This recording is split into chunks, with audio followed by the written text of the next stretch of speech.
The Telltale Heart by Edgar Allan Poe.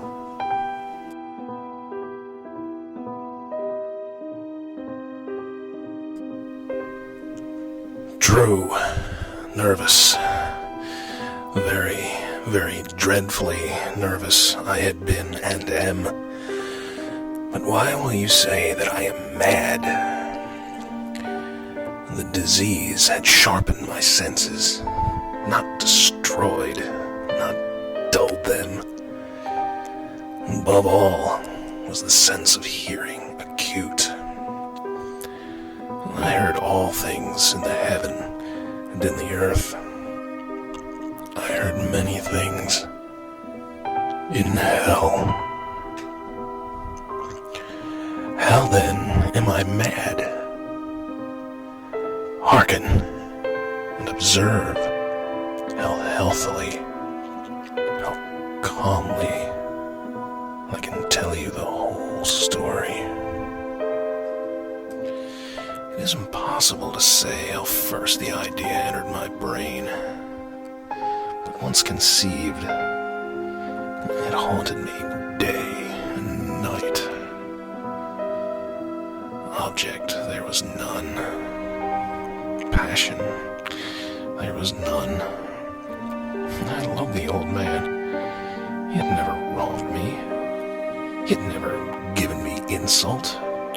For his gold I had no desire. I think it was his eye. Yes, it was this. He had the eye of a vulture. A pale blue eye with a film over it. Whenever it fell upon me, my blood ran cold. And so by degrees, very gradually, I made up my mind to take the life of the old man, and thus rid myself of the eye forever. Now this is the point.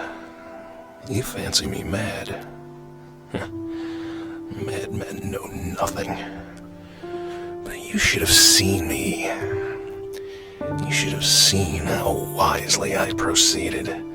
With what caution, with what foresight, with what dissimulation I went to work. I was never kinder to the old man during the whole week before I killed him.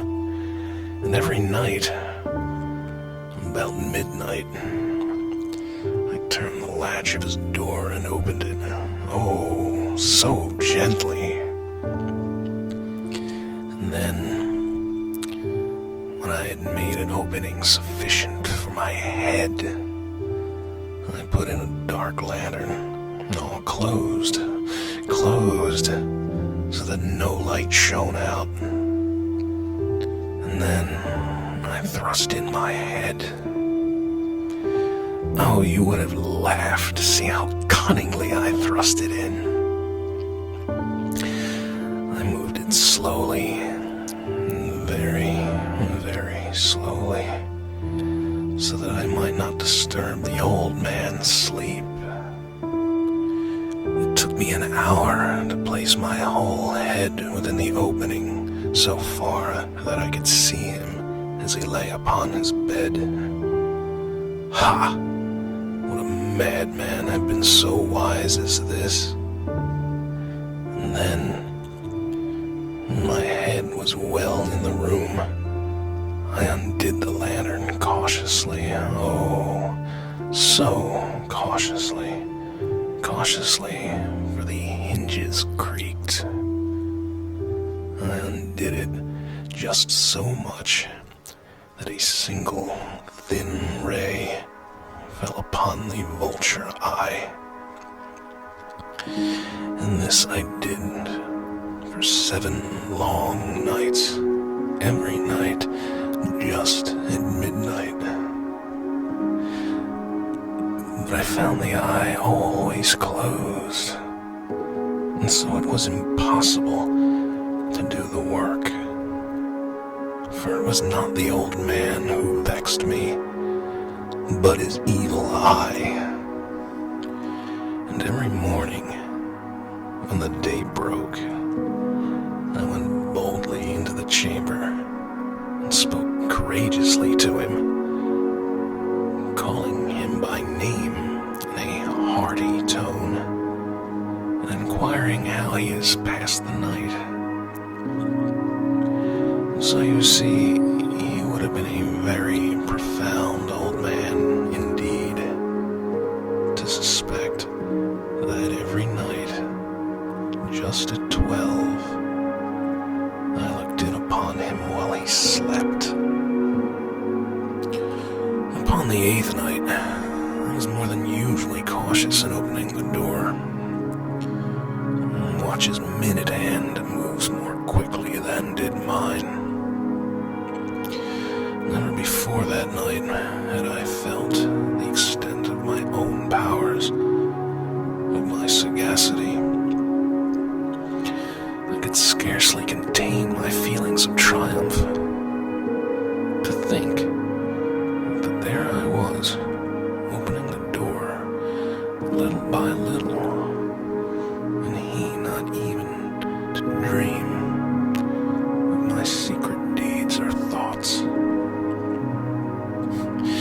I fairly chuckled at the idea, and perhaps he heard me, for he moved on the bed suddenly, as if startled.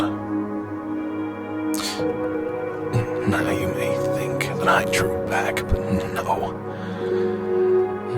His room was as black as pitch, with the thick darkness, for the shutters were close fastened, through fear of robbers, and so I knew that he could not see the opening of the door, and I kept pushing it on steadily. I had my head in, and was about to open the lantern, when my thumb slipped upon the tin fastening, and the old man sprang up in bed, crying out, "Who's there?" I kept quite still and said nothing. For a whole hour, I did not move a muscle, and in the meantime, I did not hear him lie down. He was still sitting up in the bed, listening, just as I have done night after night, hearkening to the death watches in the wall. Presently, I heard a slight groan, and I knew it was the groan of mortal terror.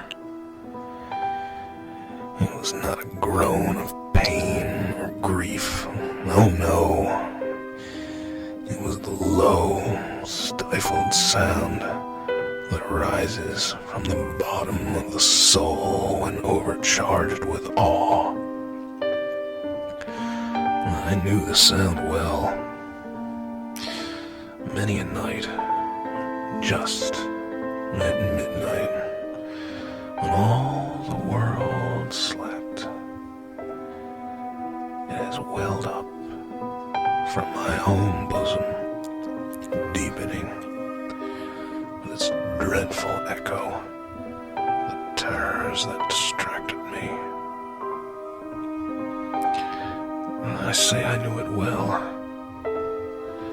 I knew what the old man felt, and pitied him, although I chuckled at heart. I knew that he had been lying awake ever since the first slight noise, when he had turned in bed. His fears had been ever since growing upon him. He had been trying to fancy them causeless, but could not. He had been saying to himself, "It is nothing but the wind in the chimney. It is only a mouse crossing the floor. Or it is merely a cricket which has made a single chirp? Yes, he had been trying to comfort himself with these suppositions, but he had found all in vain. All in vain, because death, in approaching him, had stalked with his black shadow before him and enveloped the victim.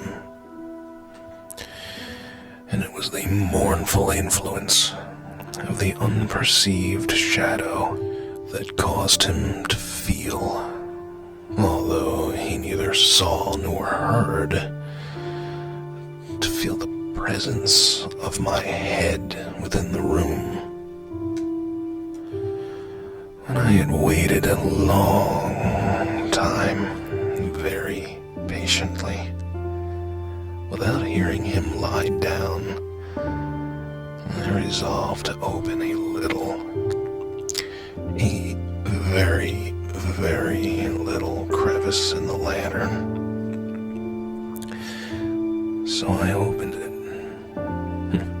You cannot imagine how stealthily,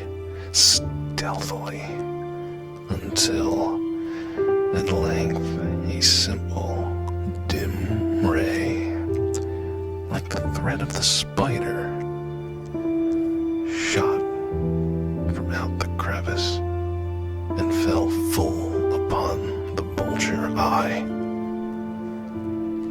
It was open,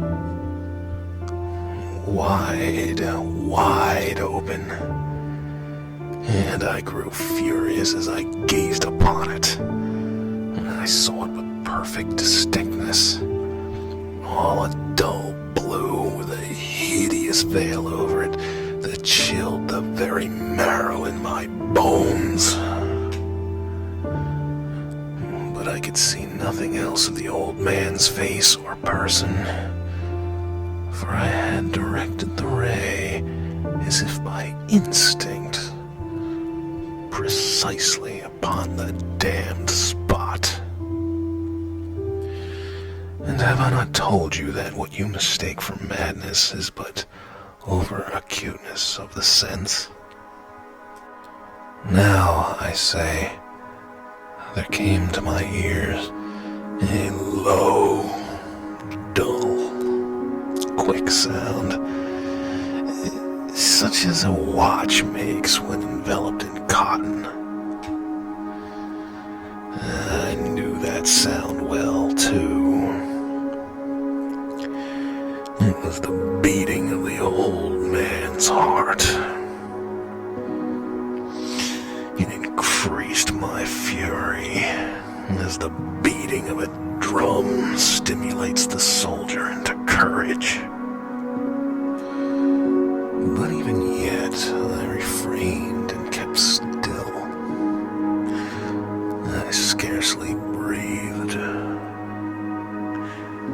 I held the lantern motionless. I tried how steadily I could maintain the ray upon the eye. Meantime, the hellish tattoo of the heart increased. It grew quicker and quicker and louder every instant. The old man's terror must have been extreme. It grew louder, I say louder every moment. Do you mark me well? I have told you that I am nervous. So I am. And now, at the dead hour of the night, amid the dreadful silence of that old house, so strange a noise as this excited me to uncontrollable terror. Yet, for some minutes longer, I refrained and stood still.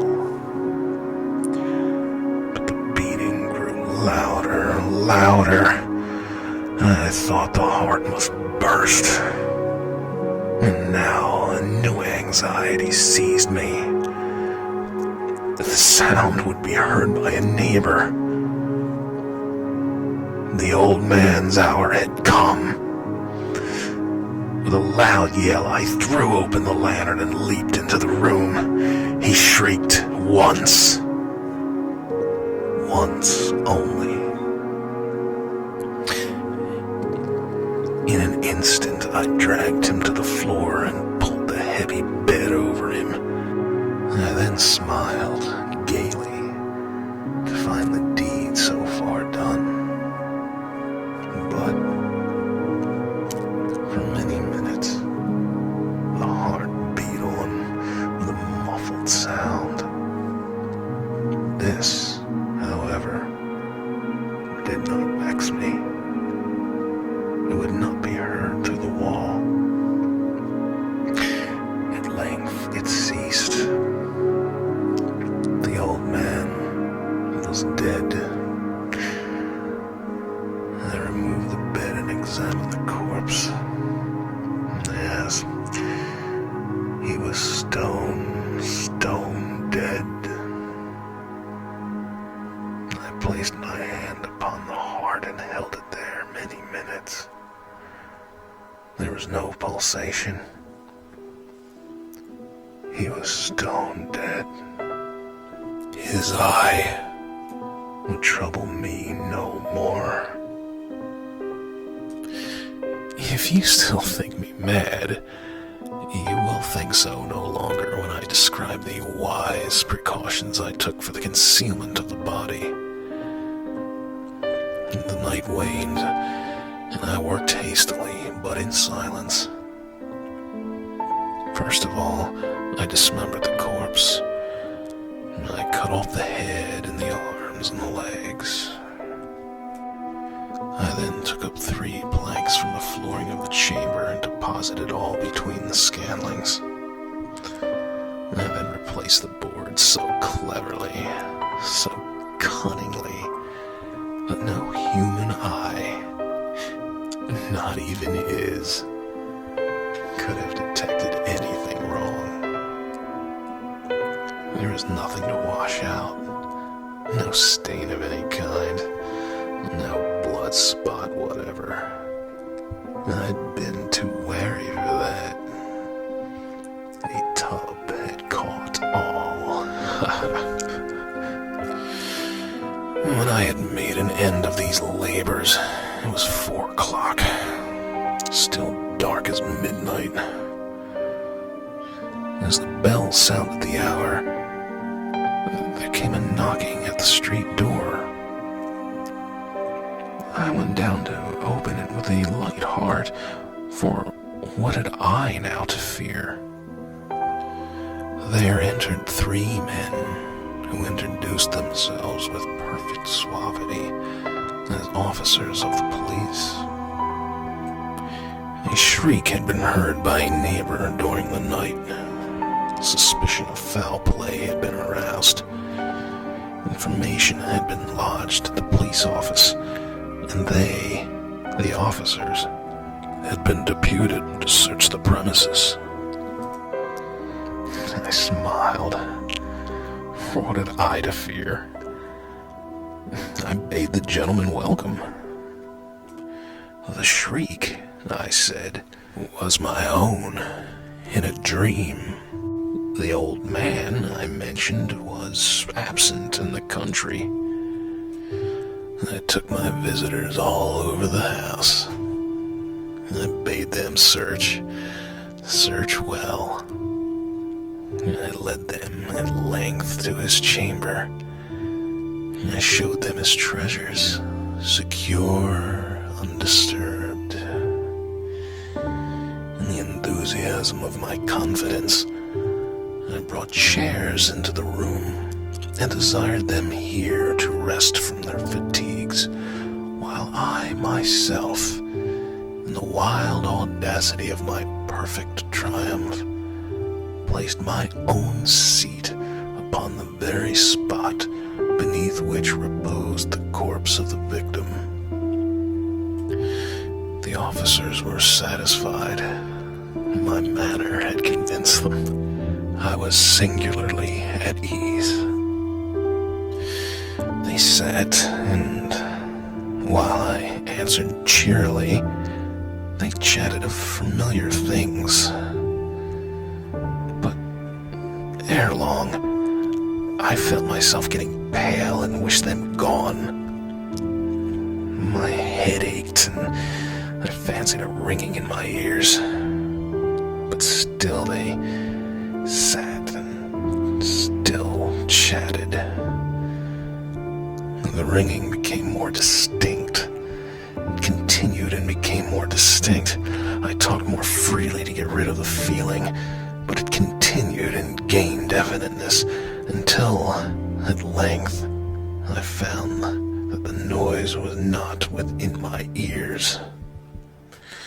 No doubt, I now grew very pale, but I talked more fluently and with a heightened voice. Yet the sound increased, and what could I do? It was a low, dull, quick sound, much such a sound as a watch makes when enveloped in cotton. I gasped for breath, and yet the officers heard it not. And I talked more quickly, more vehemently, but the noise steadily increased. I arose and argued about trifles in a high key and with violent gesticulations, but the noise steadily increased. Why would they not be gone? I paced the floor to and fro with heavy strides, as if excited to fury by the observations of the men. But the noise steadily increased. Oh God, what could I do? I foamed, I raved, I swore. I swung the chair upon which I had been sitting and grated it upon the boards. But the noise arose over all and continually increased. It grew louder, louder, louder. And still the men chatted pleasantly and smiled. Was it possible they heard not? Almighty God, no, they heard. They suspected, they knew. They were making a mockery of my horror. This I thought, and this I think. But anything was better than this agony.